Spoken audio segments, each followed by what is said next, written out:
The morality of the Quran inoculates believers from every kind of extremism.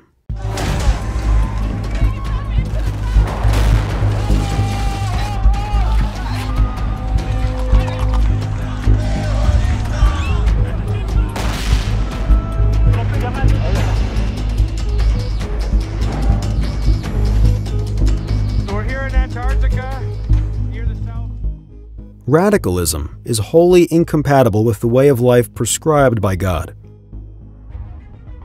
God describes Muslims as those who speak nicely, refrain from conflict and fighting, are friendly and moderate toward even the fiercest opponents, and modest, patient, compassionate, and loving. In the Quran, God reveals that all of the prophets were moderate, gentle, and affectionate towards others. One verse describing the moral virtue of the Prophet Muhammad, peace be upon him, reads,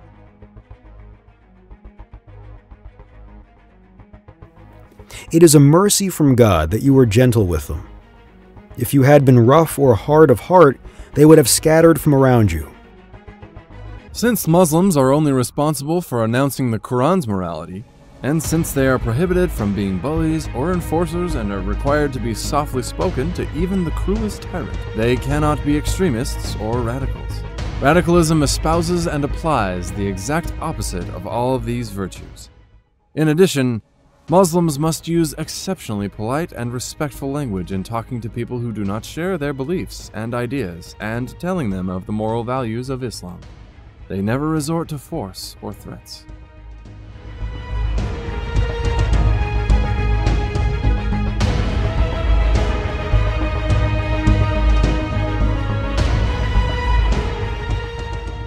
For their responsibility is limited to teaching others about the Quran's morality. The rest is entirely up to the conscience of those people. God reveals in the Quran the kind of language Muslims should use with other people.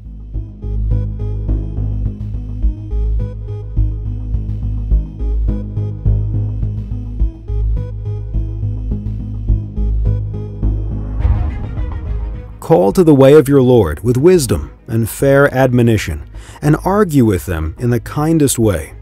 Your Lord knows best who is misguided from his way, and he knows best who are guided.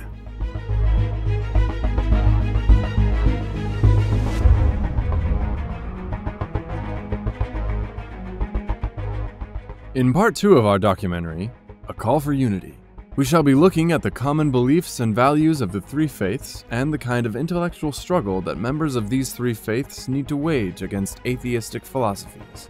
In addition, we shall also be discussing in this documentary the return to Earth of the